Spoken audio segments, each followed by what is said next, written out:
एगो माई एगो बेटा के पोस पाल के बढ़ गई। जब बेटा जब बड़ हो गई, बेटा के शादी ब्याह कैली।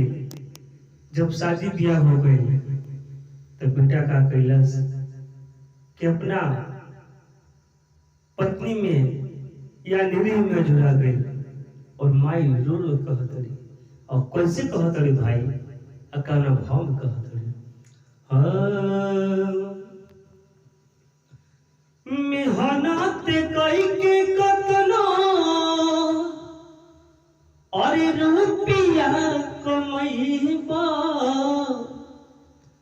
और अचरा के सुख कता और ही न बहुआ पैबा, और सपना न होई कब पूरा ए बबुआ, मैं बिना जिंदगी अधूरा हो, मैं बिना जिंदगी अधूरा हो। मेहनत कई के कतना और रुपया कमैबा, और अचरा के सुख कता और ही न बबुआ पैबा, और सपना न होई कब पूरा एह बबुआ, और माई बिना जिंदगी अधूरा हो, और माई बिना जिंदगी अधूरा।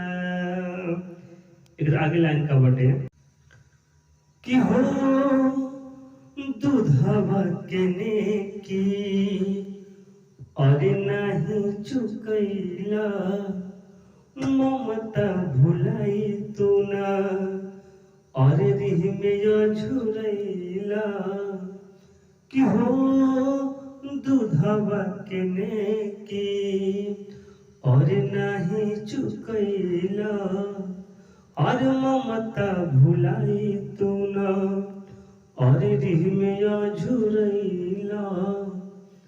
अपने न खैली और तोहा के खियैली, और अपने न खैली और तोहा के खियैली, और सोचली न कबो तोहर बुरा एह बबुआ, और माई बिना जिंदगी अधूरा हो,